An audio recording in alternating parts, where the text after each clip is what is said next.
welcome back to another video. So today we're going to be building and pricing the Tesla Model S, and of course we're going to be taking a look at the Plaid version of that. So here on the Tesla website, automatically prompting us to the long range Model S. So let's go ahead and click on the Plaid. So before we do that though, let's just take a look at the comparison between the two. So basically the dual motor all-wheel drive comes with two motors, and it says a range of 604 kilometers estimate. And then when we click on the Plaid, it shows 560 kilometers of range, because of course, you know, with that increased speed and that sort of increased torque at low RPM range, it significantly reduces your range. So let's go ahead, and also obviously your 0 to 60 is 2.1 seconds for 0 to 100, but compared to the US spec, it shows as 1.99 for the Plaid. And then of course for the long range, it shows as 3.2. And if you guys already know, Model 3 Performance shows also at 3.3 seconds. But the difference between this and the Model 3 is that the Model S long range sort of continues on accelerating, whereas the Model 3 Performance kind of plateaus around roughly 150, 160 kilometers speed. So, and again, obviously the range is 604 on the long range compared to the 530-ish on the Model 3. So yeah, significantly difference there.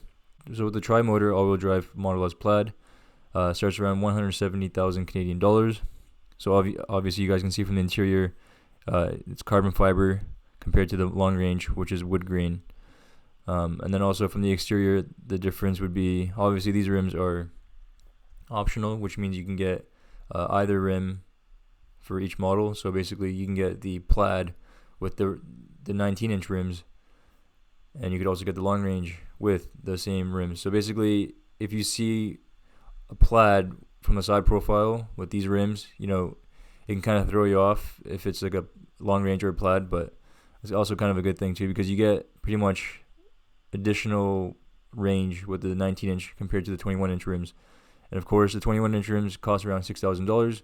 So I don't know if that's a worth it option, but again, it's up to you, because you are losing some range there. So let's go ahead and click on the 19-inch rims there. So let's go back into Plaid.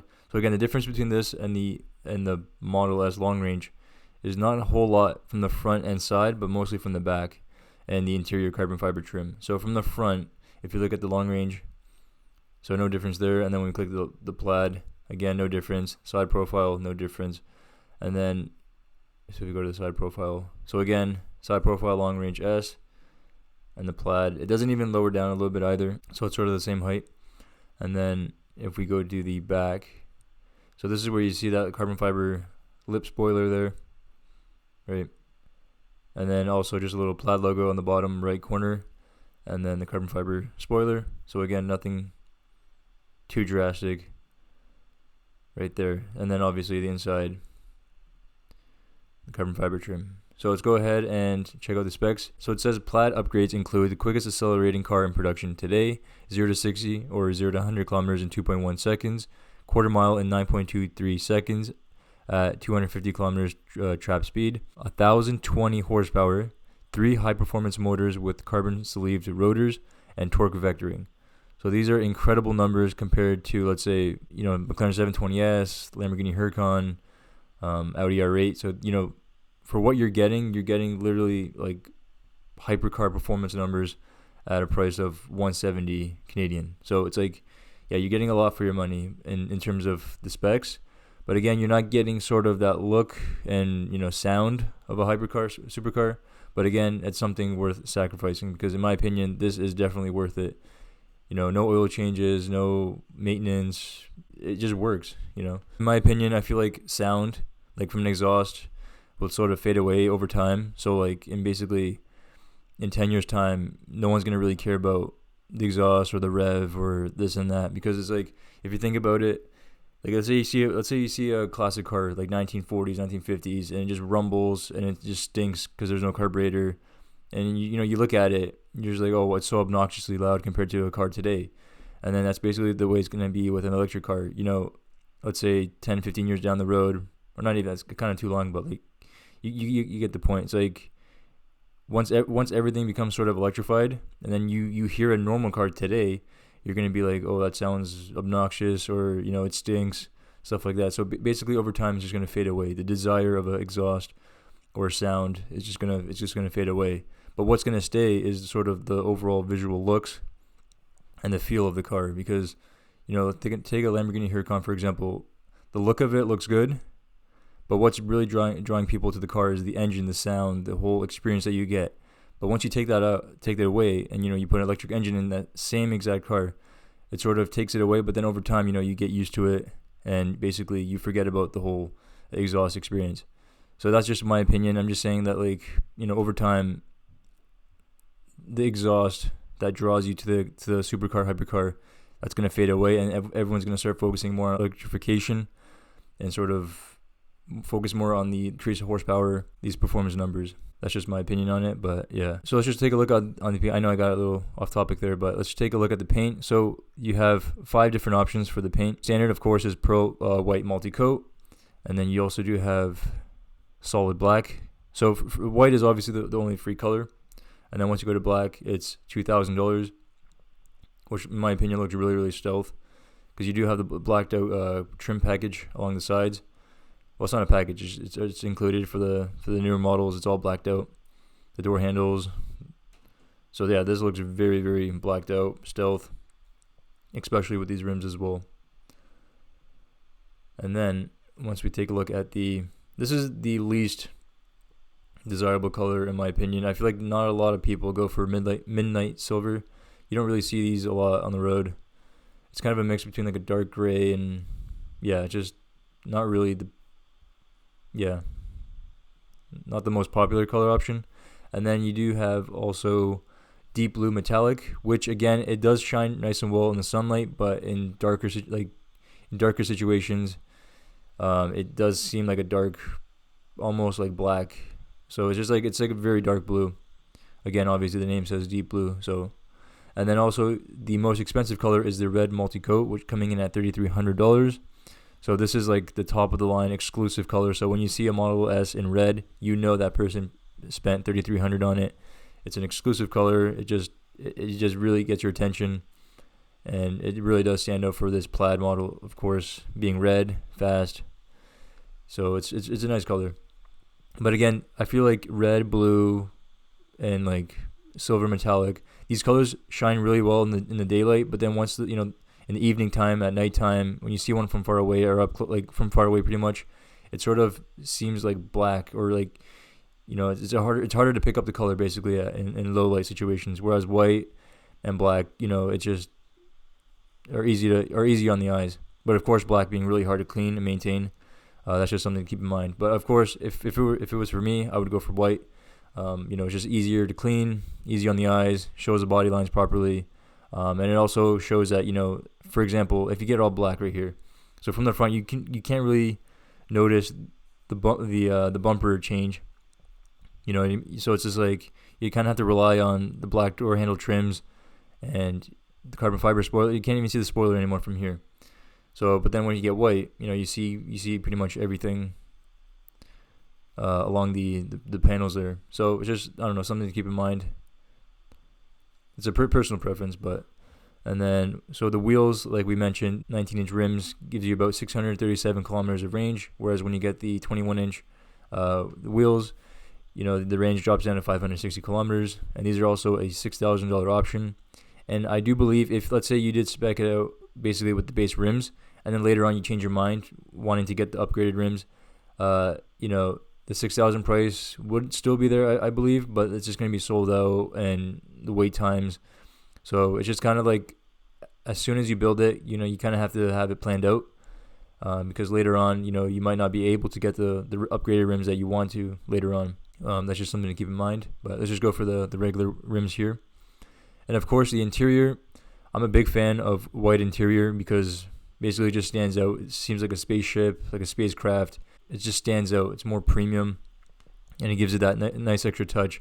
Whereas, black is just like, just kind of hides sort of the body lines in the seats, and sort of, it just doesn't really pop, basically. But again, also personal preference.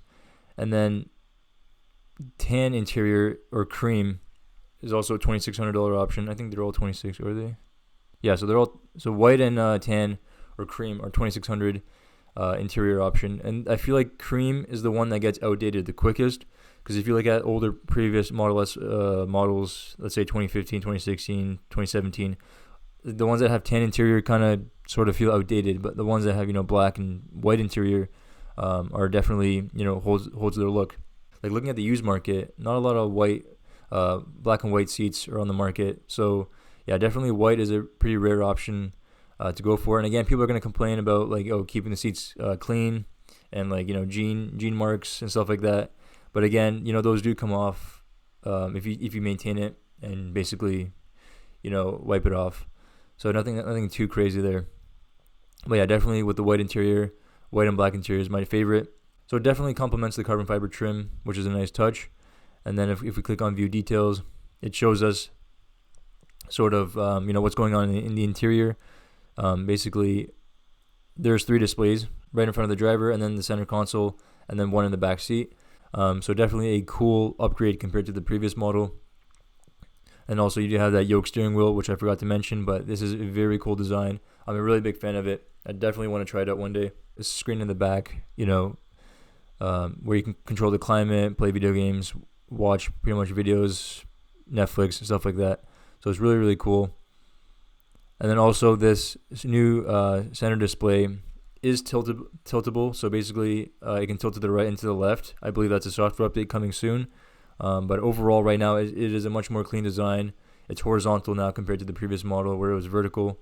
Also, you do have a upgraded sort of UI compared to, let's say, a current Model 3 and Model Y. Here you have the yoke steering wheel. So this is an ultimate focus on driving. So basically no stalks, no shifting.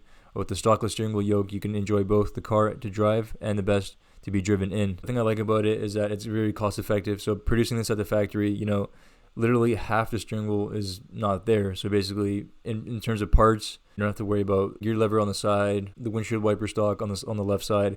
So that's just like cost savings right there. And then also, it just focuses you even more to drive, to be focused on the road. To drive this, you have to have 10 and 2 on the hands at all times. And you can kind of rest your hand on the bottom part there as well. And again, the 2 scroll dials there, the one on the right, I believe if you double click it, it activates autopilot and full self-driving. And then of course you do have 22 speaker audio, giving it a nice surround sound with 960 watt audio system. I believe a software update is coming for the noise canceling interior cabin to block out even more outside road noise. In the Model 3, you do have a center bridge dividing the front and rear sides, whereas this and the Model Y are a full piece of glass, giving it a even more expansive feel to it when you're inside. So the last option is the full self-driving capability, which basically is a $10,600 option in Canada. So basically, this is going to be navigating on autopilot, auto lane change, auto park, summon, full self-driving computer, and traffic light and stop sign control. You can also get the subscription for, I believe, around $200 a month to get this service. It's kind of up to you. If you're going to keep the car for a long time, then obviously this makes sense. But, if you're going to keep it for, let's say, 3 or 4 years, then the monthly subscription definitely is a good option to go for. And it also says coming soon, auto steer in city streets. So definitely a lot of new features coming soon, with FSD beta, 10.6, 10.7, definitely getting more and more autonomous and more, basically effective in city driving. So really, really cool things coming in terms of autopilot and full self-driving. And then, of course, so that's pretty much it in terms of the options. So it says your order of Model S, estimated delivery December 2021. Okay, so looking at the finance options, we do have cash, lease, and loan. So the car comes to $172,590. So with tax and everything, you're looking at around maybe $190,000, $200,000 Canadian. An estimated gas savings of around $16,500, which is absolutely crazy. And again, the only options I chose was the white interior, the white and black interior. So yeah, definitely a very expensive vehicle. It is definitely worth it in my opinion. For what you're getting, it's like supercar speeds, checking off every single box. The only thing you're not getting is the exhaust sound, which I mentioned. So yeah, this has been the Model S Plaid. Taking a final look at the exterior. The other thing I wanted to mention was the rear taillights. So I know comparable to the Model 3 and Model Y, how the taillights are much more crisp on the LEDs in the back, whereas the Model S is kind of pixelated a little bit. Kind of reminds me of the older previous Model S's. That's just something to keep in mind. But the front and the side, definitely a big upgrade in terms of the refresh. Anyways, guys, I hope you guys enjoyed this video. If you did, please make sure to give it a big thumbs up. And if you guys haven't already done so, please make sure to subscribe and turn your bell notifications on so you don't miss out on a new video. Until next time, peace.